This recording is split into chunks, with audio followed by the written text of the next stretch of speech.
Yes, welcome to NTT20's League 2 recap, sponsored by Sky Bet and the Sky Bet EFL Building Foundations Fund. It's me, Ali, and him, George, sitting in front of two horrible computers that will take over the world in the end. And we're going to break down a serious weekend of action in the greatest fourth tier in the world. It's deadline day as we record. We're going live for 2 hours, 6 p.m. till 8 p.m, straddling the deadline. And you can either follow it live or listen back on Tuesday, perhaps, if you're a subscriber of NTT20.com, which is generally for the best written content on the World Wide Web for the EFL, but also the occasional bonus pod and live stream. So sign up today. George, a feature of the League 2 weekend was the top teams winning away from home. They're all stepping up as we turn for home in League 2, and there's plenty of horses in the pack. One of them at Bromley are about 3 lengths clear at the moment, and they beat Gills 4-1. What, he's getting really into the Dublin Racing Festival? Yeah, Punchestown, baby. Yeah, no, Leopardstown. Leopardstown, baby. I refuse to call Gillingham Bromley a derby. I don't think that's right. They are close, as if the crow was flying between them, for sure. But I still think this will be very sweet for Andy Woodman and Bromley. Because remember that Sky Sports live game early in the season, which was 2-2 with Gareth McCleary diving to win a pen, which was then scored 2-2. Then he got banned for diving. But also Andy Woodman, I swear to God, at one point a couple of years ago, he was like heavily linked with the Gills job before Bromley came up. And now he's top of the league. Gills very much in mid-table. Ben Thompson, former Gills player, playing really high up, just off Michael Cheek. It was his first start for quite a few months, and it worked. A hat-trick before like the 50-minute mark. Great goals, great strikes. He basically won the game against Gas off the bench a couple of weeks ago. He's won this one as well. Thompson may not be able to play consistently at the level that he has done previously in his career, but clearly a massive part of this Bromley squad. When he can play, his energy breaking from midfield is so dangerous. What I found notable about Bromley recently is that their attack, so often based on set-piece threat, hasn't been in the last couple of games. They have unlocked counter-attacking. And most of their goals in the last few games have been really good quick breaks. Corey Whiteley stood out in the last couple of games. I noticed that they signed a winger, Damola Ajayi, and almost immediately Whiteley went like, okay, I better step up. And he has. 2 new centre-backs for Bromley in this game. Ella Uwewe has gone to Lincoln, and Omar Shomi got injured last midweek, so enter new centre-backs Jesse Deborah and Zach Medley straight in here and doing pretty well, you have to say. There's a really good Bromley Twitter page and website called From Bromley with Love, pointing out that Deborah and Medley, both from London, moving back down south from Port Vale and Fleetwood respectively.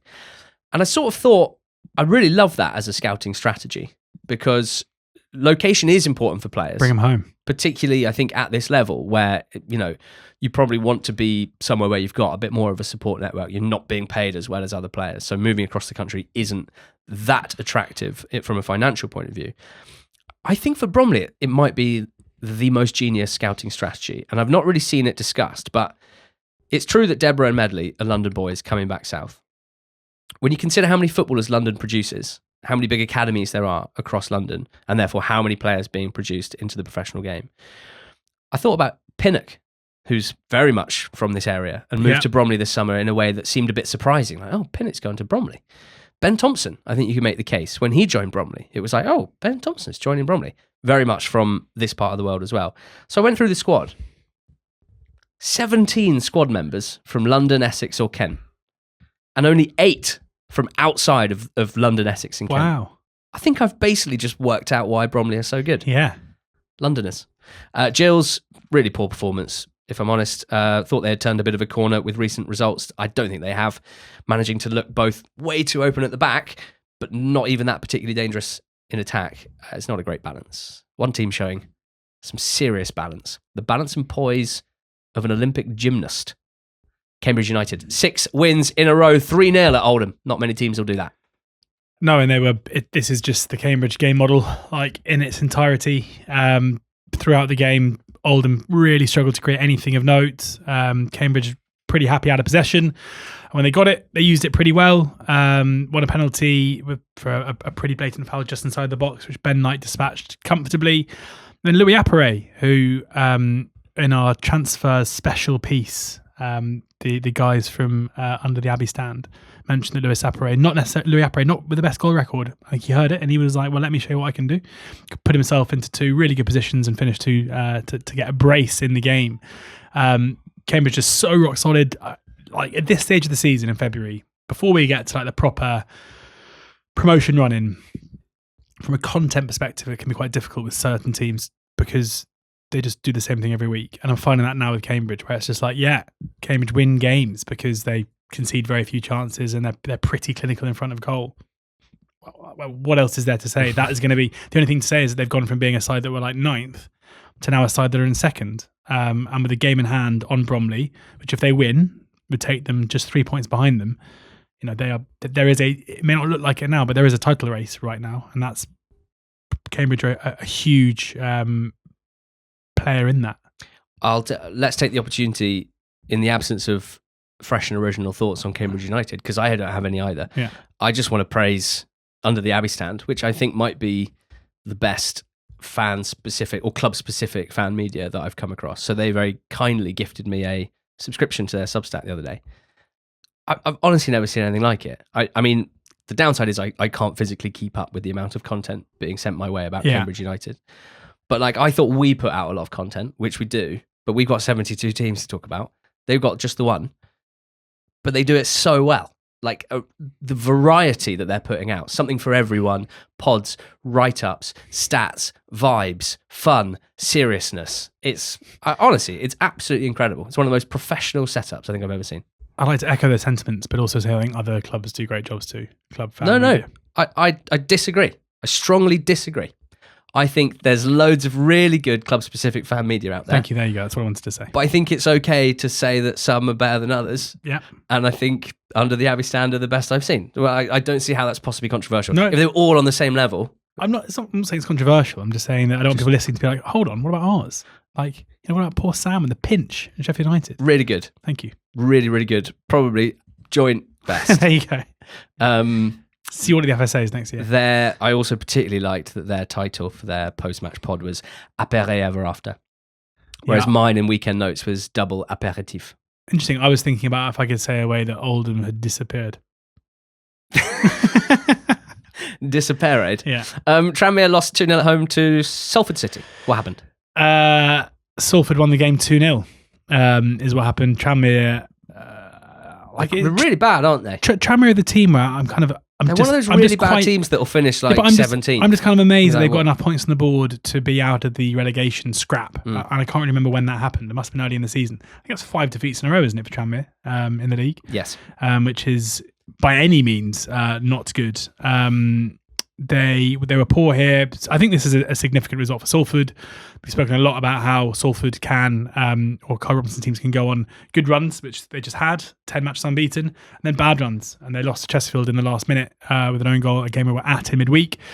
And this could have gone that way. And it actually could have gone that way as well, to be fair. Tranmere had the better of the opportunities in the first half. Cameron Norman probably going closest.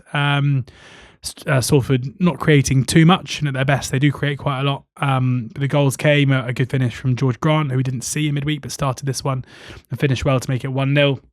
I think Kelly Namai, with his very good ball carrying, just kind of slaloming down the left-hand side and then firing a shot in the near post, which I would have thought Murphy, the Tranmere keeper, would have liked to have done better with. One of the funniest passages of play I've ever seen came late in the game, where Luke Garbett on the ball on the halfway line, understandably just kind of assumed that there was no one in their half and tried to roll the ball back to Young, Matty Young, the Salford keeper. But there was a player there because presumably a pretty knackered Christian Dennis just couldn't be asked to run back. So suddenly he's there one-on-one, but like 30 yards out one-on-one.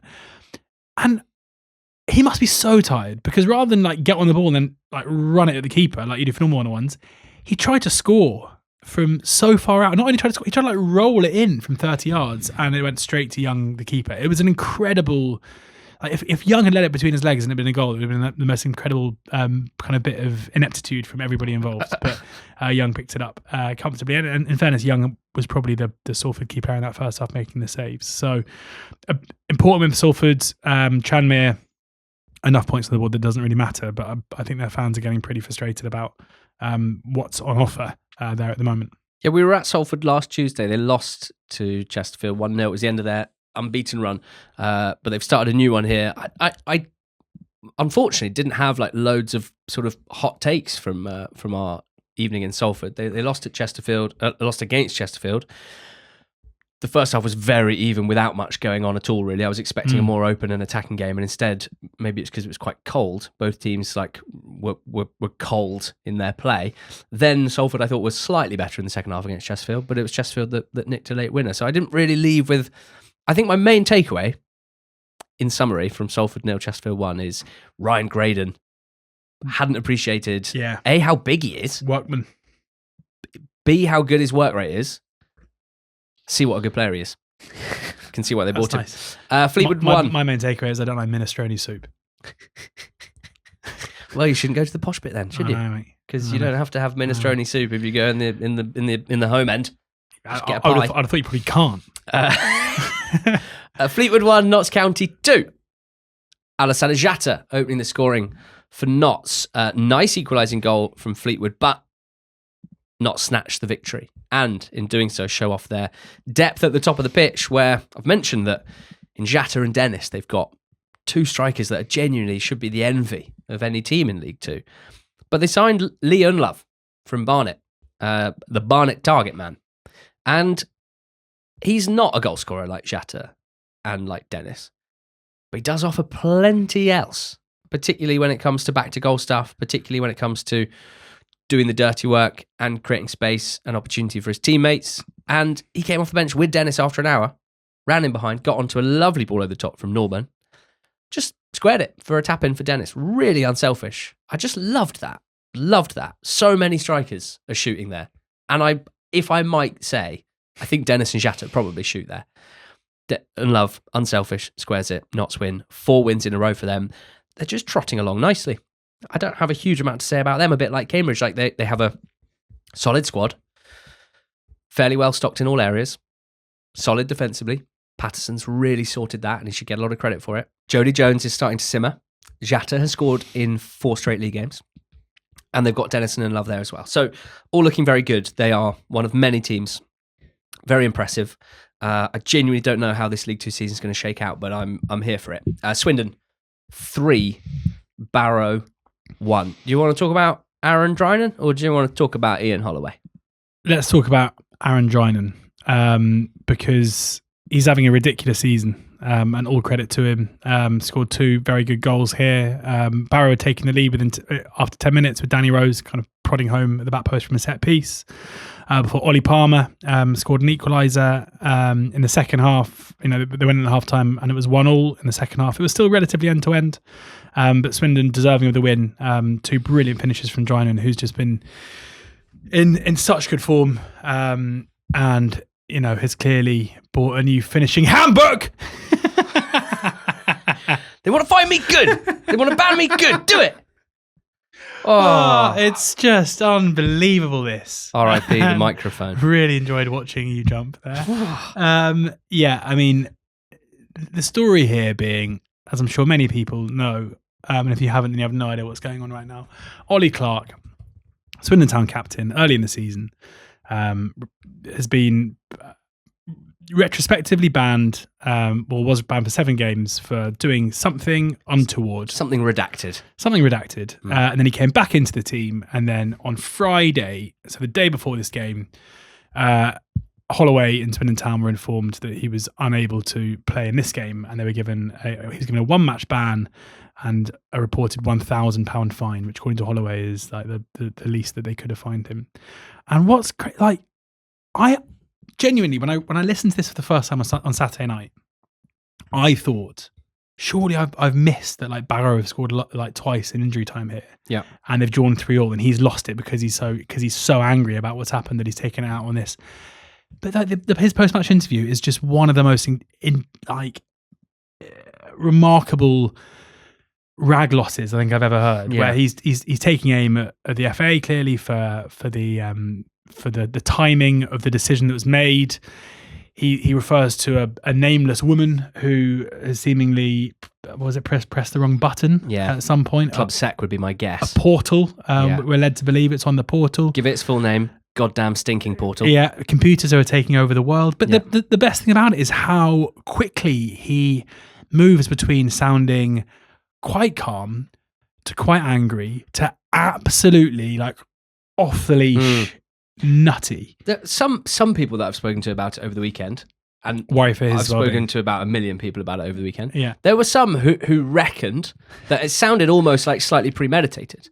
Like there was a point in it where it sounded like he like changed gears. Yeah, but, and then I'm not saying he then didn't slightly. I mean, he's a passionate man, but that would kind of make sense. Where it's almost like he's gone off script by mistake and he's forgotten the handbook. He's italicized by mistake in his head. Yeah, and that wasn't a bit he was meant to shout, but he decided to just go for those two words. I personally don't think it was preordained, and from personal experience, spending quite a lot of Saturdays with Ian Holloway and Colin Murray in at Quest over the many years that we worked on that show, and Ian was a big part of that show. He does feel very passionately about quite a lot of stuff, and not to quite that extent, but even in a normal conversation in a normal setting, can get quite animated in a way that is, it's fueled with passion. Yeah. So, I mean, I can't even say I was particularly surprised about this. He's been bubbling away for the last couple of weeks. It's obviously, I actually think some of what he's saying, it does feel, to use his words, borderline sort of, well, it's unhelpful rather than probably unbelievably disgraceful from my point of view, because the whole saga has been a bit of a mess. The thing with the old EFL trophy, whether they're going to get kicked out of the competition or not, that's been a complete mess as well.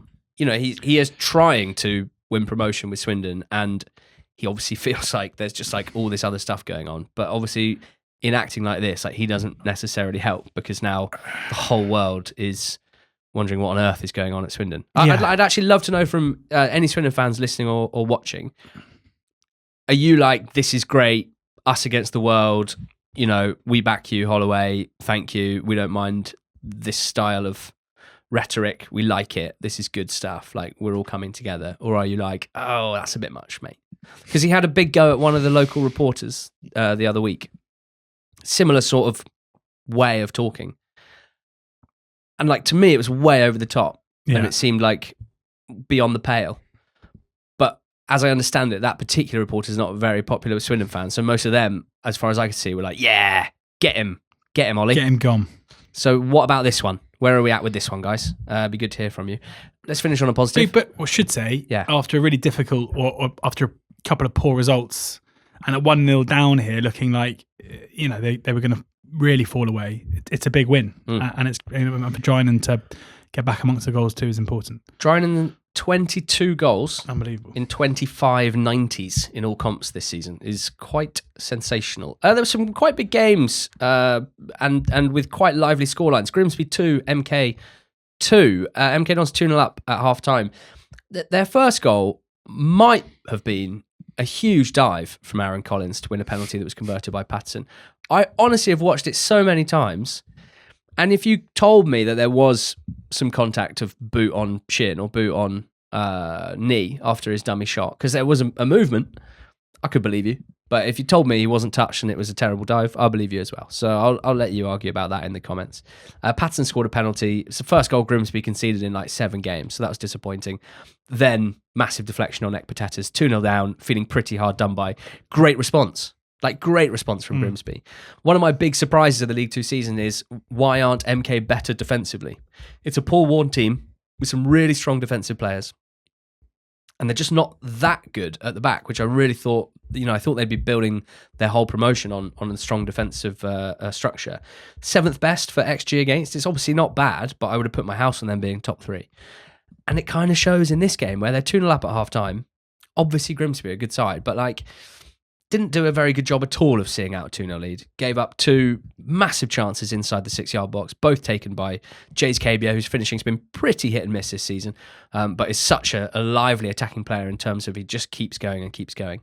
And it's 2-2 final whistle. And I think, you know, probably kind of a decent point for both, I think would be my general consensus. I don't think I can say the same for Chesterfield 2, Walsall 2, because Chesterfield giving away a 2-0 lead at home to a team in Walsall who'd just gone back-to-back 0-0s against teams in the bottom half at home, for whom the knives were coming out pretty strongly, I would imagine, at half-time.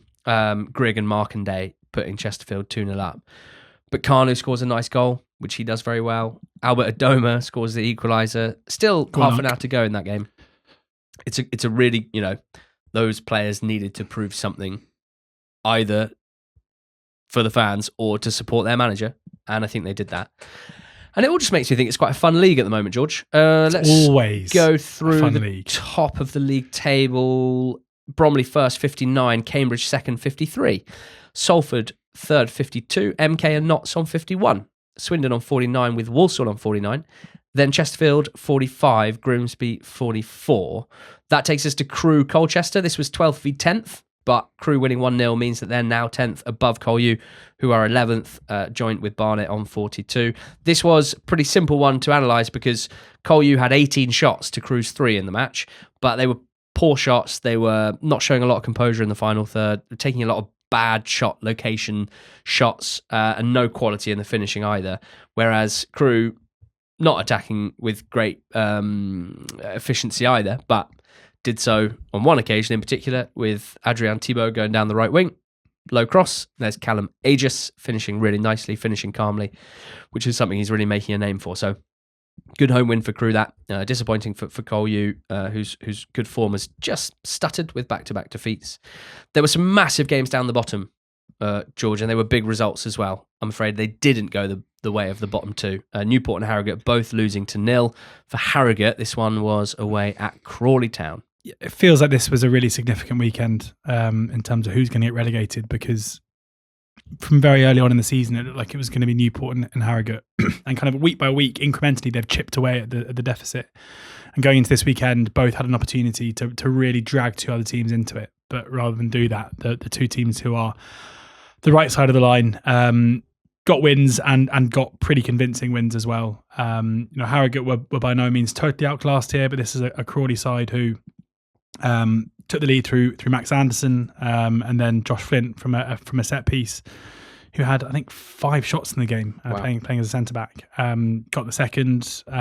Crawley were pretty good value for it, and after a 0-0 draw against Walsall and a 1-0 win over Barrow, Scott Lindsay had to find a way to improve this Crawley side, and I kind of thought that would come, especially with the additions that they've made and re-signing players like Orsey and Darcy. It was going to come from finding a really good defense attacking groove, but instead they've actually really tightened up defensively. And 3 clean sheets in a row is just the tonic, and if they carry on with that kind of defensive record, they'll be well clear of it pretty soon. Bristol Rovers 3, Newport 0.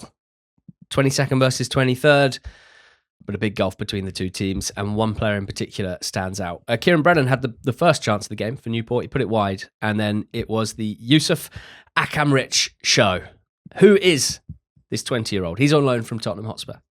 He played against Bristol Rovers in the old Pizza Cup EFL trophy this season, and he scored against them, so they knew all about him. They brought him in. He is wide attacker. Left foot, off the right. Quite big for a 20-year-old. Really standout physicality, I'd say, for someone of his age. Came off the bench the last 2 games, looked good in cameos, gets the start here.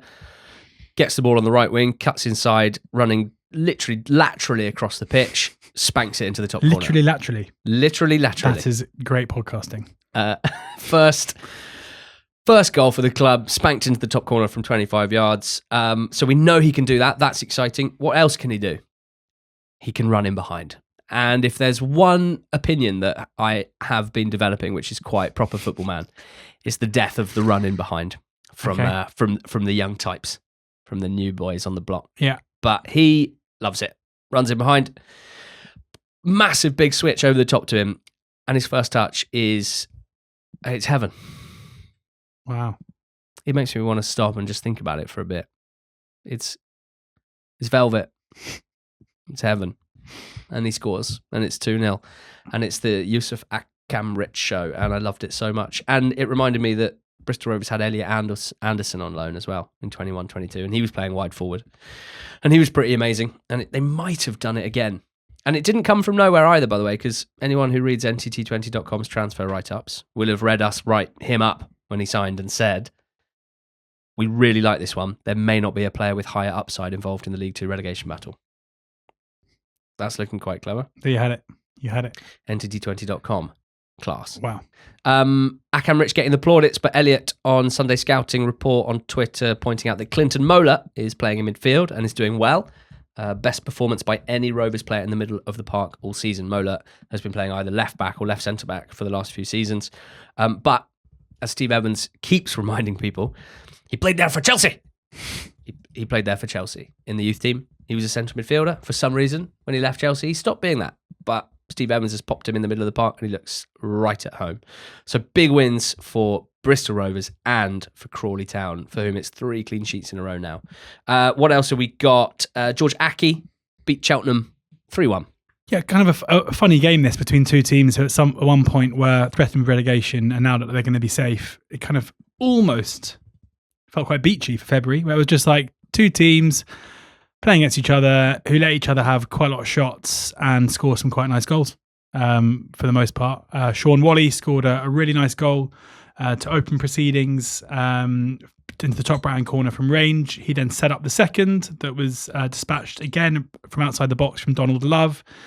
Matthews scored from a corner that was delivered by Wally, so Wally with 2 assists and a goal. And at the other end, Jordan Thomas, for a Cheltenham side that didn't do a great deal, scored a really nice goal from about 25 yards. So 3 goals from range, 3 very nice aesthetic goals, an XG of 1.4 in the whole game, but 4 goals within it. Cheltenham, that's 4 defeats in all competitions in a row now. As I say, I think that they've pushed themselves probably just about clear enough. They're 10 points clear at the moment from Newport. They'll have to pick up more points between now and the end of the season, but you probably back them to do that. Accrington now up on 40 points, but 9 points shy of Walsall in 7th. So, yeah, a kind of a game that felt like there wasn't much riding on it, which the home team won pretty comfortably. And Shrewsbury 0, Barnet 0 was a match that happened. It was the first game in charge for Shrewsbury's new manager, Gavin Cowan. He replaces the sacked Michael Appleton. And this is quite interesting. I think for those who haven't been across this, there's a few quite interesting aspects of this, George. Gavin Cowan played for Shrews as a player, played for a lot of teams in this local area, Telford, for example. Managed Telford for 3 years, 2018 to 2021. Managed Brackley Town 2023 until last week. Took Brackley out of the National League North, where they'd been desperately trying to go up and kept failing to get over the line. He got them over the line, won the title. Clearly did a pretty good job, basically, with Brackley. And he's now the Shrewsbury manager. There's one exceptional wrinkle to this, is that for the last couple of years, he's been doing a podcast called In the Stiffs with David Edwards. Yeah. Media man and former Shrewsbury and Wolves midfielder, and Wales, of course. And Dave Edwards has been appointed as assistant manager. Class.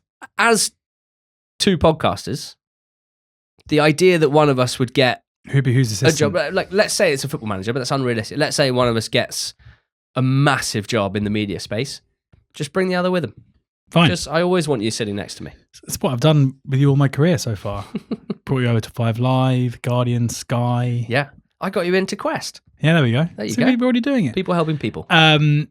Yeah, an interesting appointment. I launched your TV career? No. For sure. Yeah, I mean, I'm not going to pretend to know a great deal. I definitely think, and I think we said this pre-season, that the perception of what Shrewsbury should be this season and what they actually were very, very different. It doesn't surprise, despite being a huge Appleton believer, and I would remain that in the right job. I'm not surprised at all that it's gone really badly. I had huge fears for them. Basically, when he took the job, I don't think it was the right job to take if you're a manager trying to repair your managerial career, given the uphill task and the perception of that he has now failed. For Cowan coming in, I guess the good news for them is that there are 2 teams who are currently occupying the bottom 2 spots who are probably going to get relegated. So he may not have to do too much to be labelled the guy who keeps them up. And their squad is better than Newport's squad. Their squad is better than Harrogate's squad. It is, regardless of anything else, in terms of despite not being particularly flush with cash, they are competing against 2 teams who are much worse off in that regard too. So, yeah, I don't know. He's obviously done a pretty good job at Brackley. in Edwards, I think bringing Edwards in, someone who has a deep care for the club and a really strong relationship with the club in multiple different ways, whether it's the fan base or people who remain there from his playing days. Having him on board has to be a good thing. And mate, Sky Sports pundits going into management and coaching. Rossini, Andrews. So there's going to be Edwards next. Elek. Maybe he'll be the Man City manager next year. Yeah. Where might Lee Hendry pitch up? That's one for another pod. Thanks for listening to this weekend recap. More from League One and the Championship wherever you found this one. And one final message from me. Sort your lives out, every stinking one of you. Go out.